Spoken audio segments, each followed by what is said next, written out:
I wanted to show you a really quick 5-minute chocolate mousse, which is one of our really popular recipes that we do at the kitchen. It's so easy to make with hopefully store-cupboard ingredients, as long as you can get hold of eggs. And one of the other good things about it is it's fairly low in sugar and it's dairy-free if you use good quality dark chocolate. So if you've got children with a dairy allergy, a bit like Ollie, he really likes this, doesn't he? Because it's a nice chocolate pudding. So all we've got are 3 ingredients. We've got some dark chocolate. Now you can either melt your chocolate in the microwave, or we broke our microwave. So actually we've done it the traditional way with what's called a bain-marie. And all I've done is I've put about 1 inch of water in the bottom of a pan, bring it to the boil, turn the heat off, put the chocolate in a heat-proof bowl over the top and just leave it to melt. So that's our melted chocolate. And the ratios for this recipe are really easy to remember. For every egg you use, you need 30 grams of chocolate and 1 teaspoon of sugar. So we're just going to make a small amount because we're saving our eggs. I'm going to do a 2-egg recipe. So we've got 2 eggs, 60 grams of dark chocolate. I get my chocolate from HB Ingredients in Lewis. I buy it in big 5-kilo bags, which makes really nice Belgian chocolate, really affordable. It makes about 150p for 100 grams, and you can buy it. You don't have to have a business account.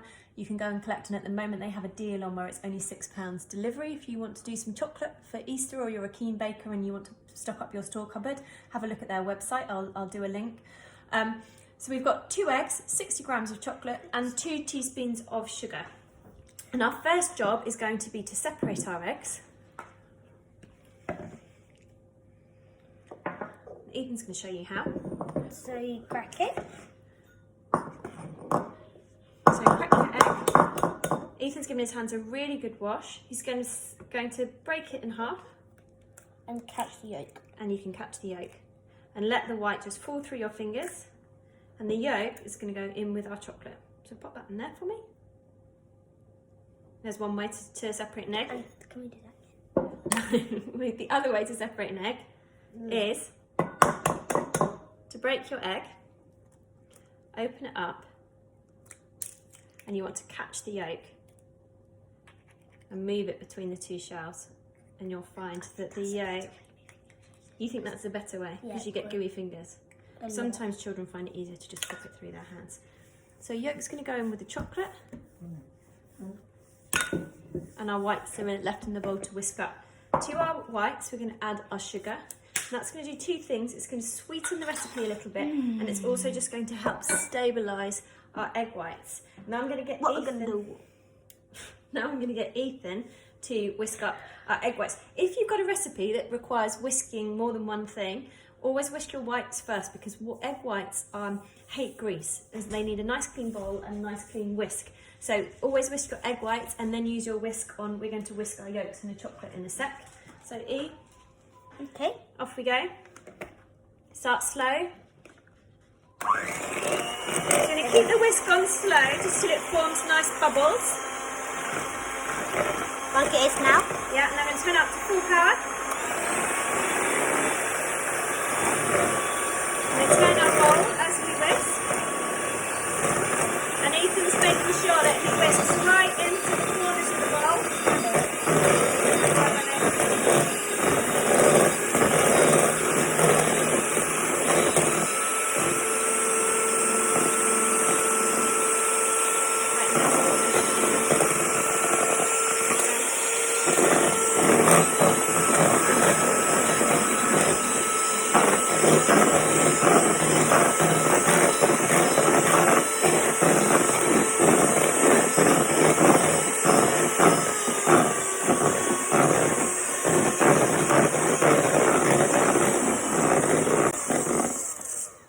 Should we test it? Yep. So, can you see the peaks on the top of this whisk are a bit floppy still, aren't they? So we want to get it to what's called stiff peaks. We're going to whisk it for about 20 more seconds. Nearly there. Okay. You can see it's holding its shape. A bit longer.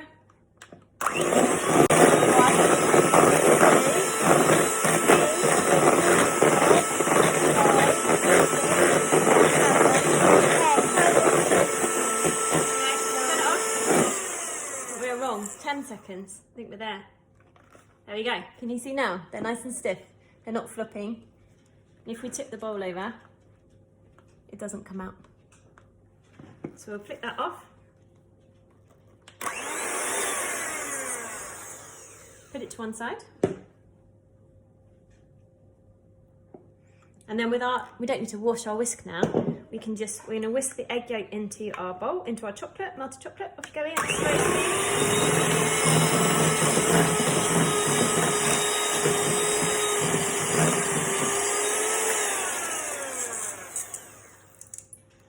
We'll save those, shall we? So the next job is going to be folding. So we need to make sure we can get all this egg white into this chocolate mousse. The only thing that's going to lighten this mousse is the air that we've trapped in these egg whites. So we want to be careful the way we stir it in. We don't just want to roughly stir, we're going to fold it. But when you're trying to fold an ingredient into another ingredient, what you want to do is try and have them of similar consistency. So at the moment, this one is really thick, isn't it, E? And this one's really light. So we're going to do what you'd call a sacrificial spoon. So we're going to take a spoon of this egg white, I'm going to mix it in, and you can be as rough as you like with this, because we want to just use it to lighten up that chocolate. It's going to be all white, the chocolate is, so don't worry about that. It might be a bit brown, like you can see ours is, then all the others will turn brown. And that's like it. Horse poo. Doesn't matter. And then it'll go a bit black again. So now what does that feel like? Now we've mixed that white through. It's like all squidgy. It's looser, isn't it? Yeah. So it's been much easier to fold in the rest of our ingredients. So now we've got that nice and loose. There we go. We're ready to fold in the rest of our egg whites. So the whole lot can go in. Let's pop it in now. Oh, he says he doesn't mind about smelling. Oh, what, he doesn't want to lick the bowl? No. He just probably says, does. I don't know. Right.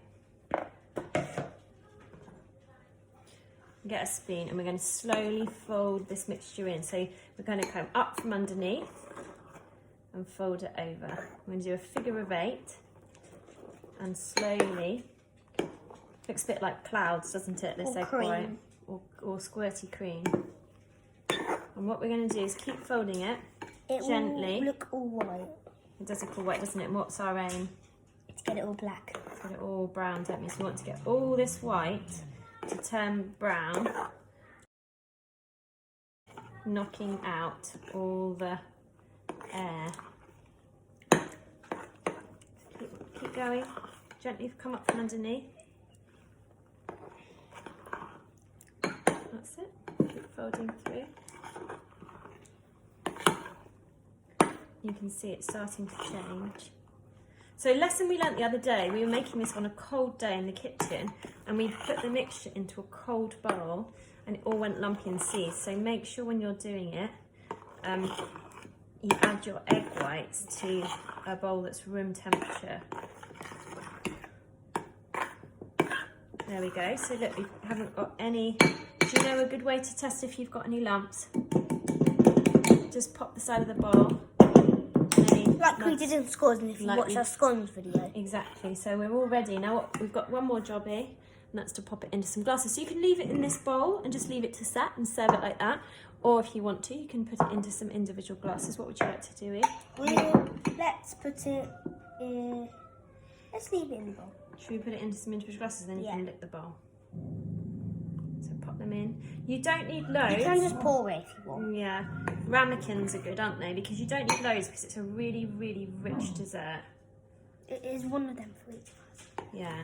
It's like a goose pot. So basically, you can get if you want it all to be how many people in the family, you can get as many glasses because one of them will be from each of you. Mm. And this is a really good. Because I've only got 3 glasses. I'll share with Daddy. How about that? So this 2-egg recipe will easily do 4 little pots, and because it's so rich, that's plenty. Shall I find one more pot? I'll find a ramekin. For you.